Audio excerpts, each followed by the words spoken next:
Hello, my name is Jeff Buffkin, and today we'll be talking about the proof of Gauss's lemma, which states simply that for an odd prime, such that the GCD of A and P is equal to 1, and N is defined as the order of JA such that J is an integer from 1 to P minus 1 over 2, and the residue of JA is greater than P over 2, that the Legendre symbol is equal to -1 raised to the n. And as a reminder, this is 1 if A is a quadratic residue, -1 if A is a quadratic non-residue, and 0 if the GCD, or excuse me, if P divides A, which is not going to be a situation that we deal with, because since the GCD is equal to 1, P does not divide A. Now quickly, let's recall the tool we'll need to prove this, which is Euler's criterion, which says that for P an odd prime, where the GCD of A and P is equal to 1, that the Legendre symbol is equivalent to A to the P minus 1 over 2, mod P.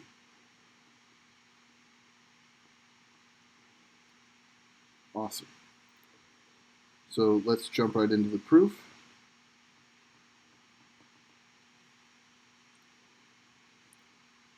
So we're going to let this set R1 to Rn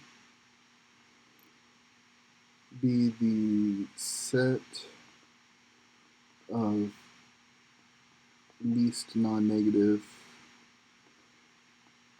residues of each of the JAs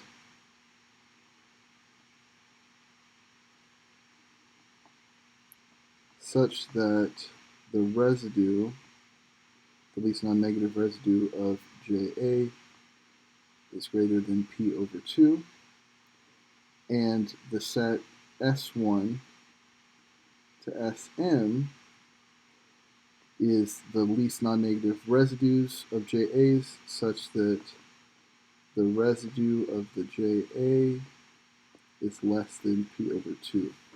Now, this is a completely comprehensive,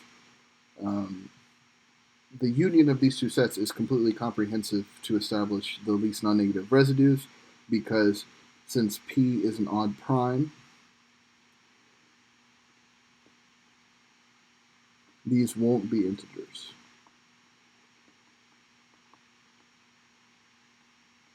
So the residue of JA equal to P over 2 is impossible.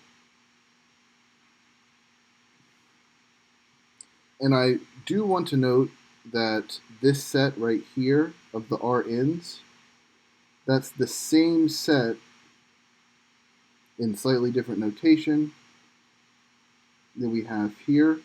So N is the same as this N.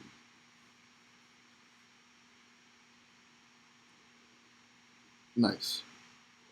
So let's take a slight detour and establish a claim and that claim being that the set P minus R1 to P minus Rn with S1 to Sn, this set is equal to the set of integers 1 to P minus 1 over 2.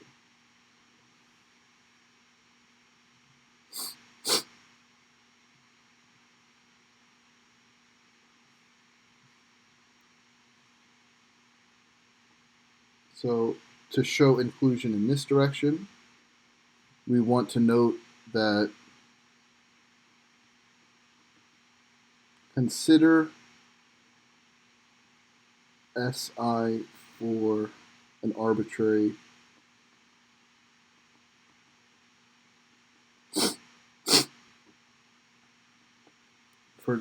I.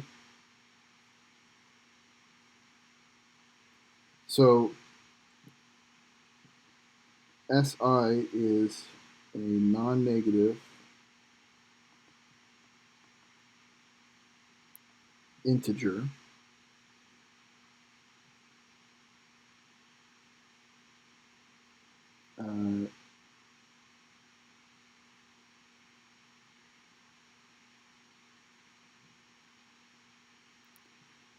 it's a non-negative integer, okay, less than P over 2.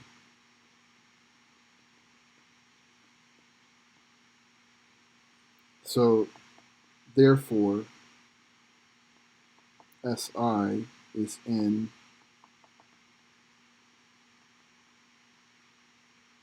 this set. Now, why is Si a non-negative integer less than P over 2? Well, Si is simply a residue. It's one of the least non-negative residues.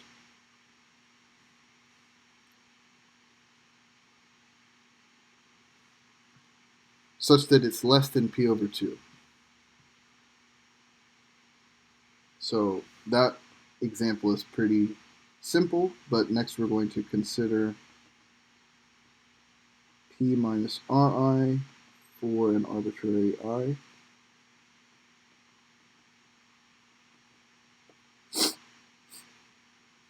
So Ri is a non-negative integer less than P. P minus Ri is a non-negative integer.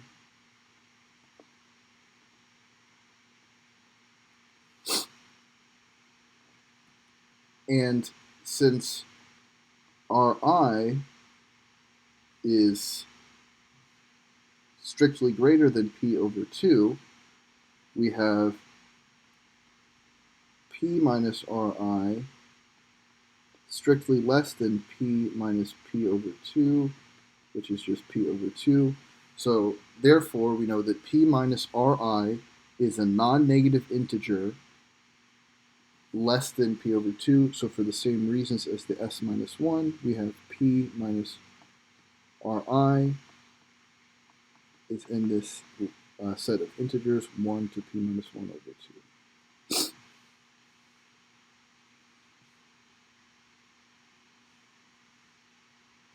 Okay, so let's do the other direction of inclusion.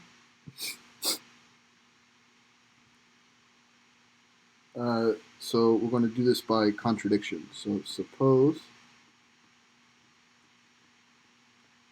that P minus Ri is equivalent to Sj mod P for I and j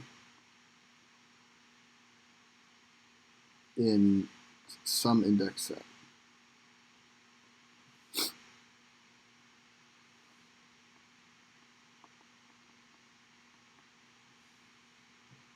Well, since Ri is the least non-negative residue of some Ja, we'll call this J. By the way, this is equivalent to negative Ri. this negative Ri is equivalent to some Ki times A, and finalizing the implication, for the Sj, there is some Kj times A that it is the least non-negative residue for.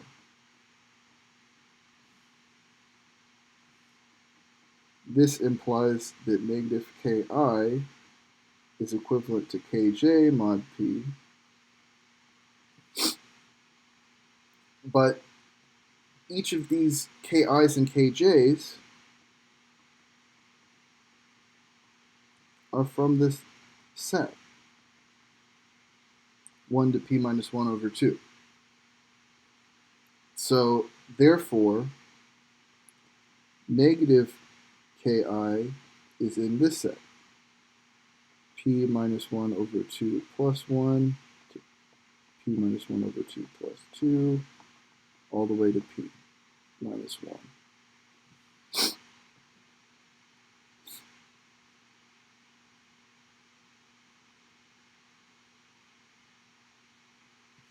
I think it is P.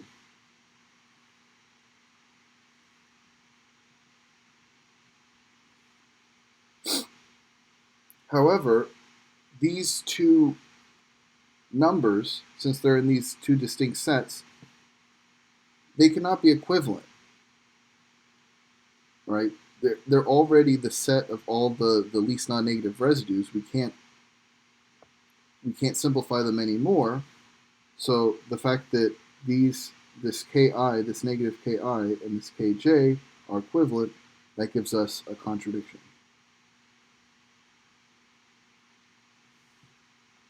So therefore, P minus Ri is never going to be equivalent to Sj for any I or j.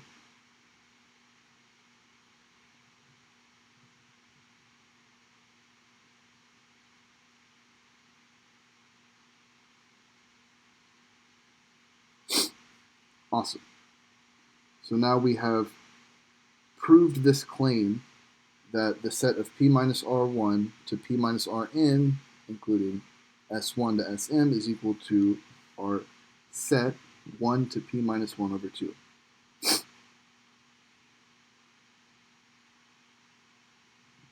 All right.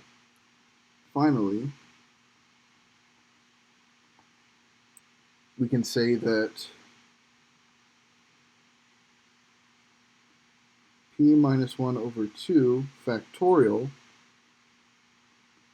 is equal to P minus R1 product P minus Rn times S1 to Sm. And again, this comes from this fact that these two sets are equal.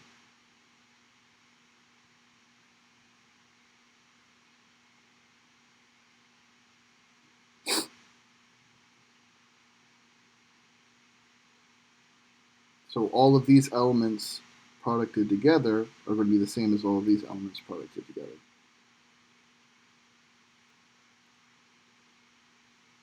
So we can see here that if we were to mod P, these P's would turn to zeros.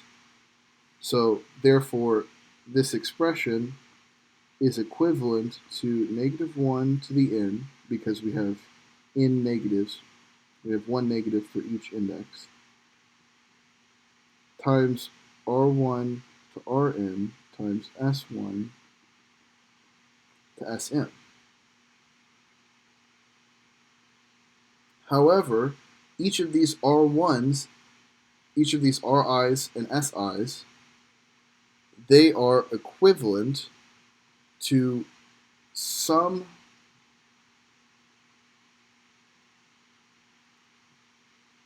K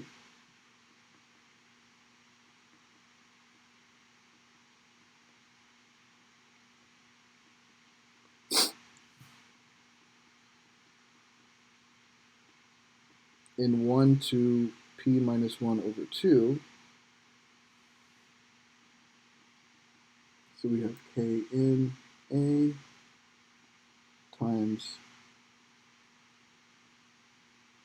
k in plus 1 a product k in plus n a. So this is equal to negative 1 to the n. Since each k is in this list, then we have a to the p minus 1 over 2. Because that's how many a's we have. We have p minus 1 over 2 times p minus 1 over 2 factorial.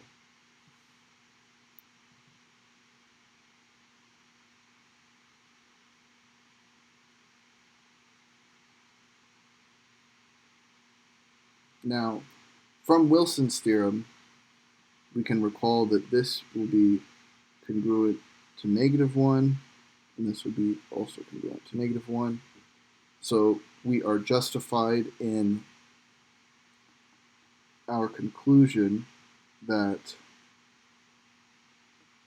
negative 1 to the n is equivalent to a to the p minus 1 over 2.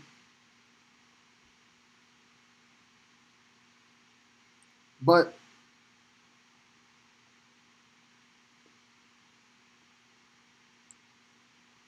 this is equivalent to the Legendre symbol,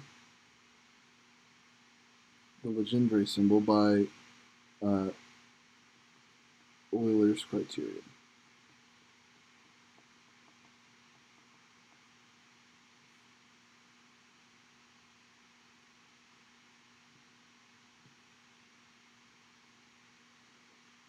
Therefore, we're done.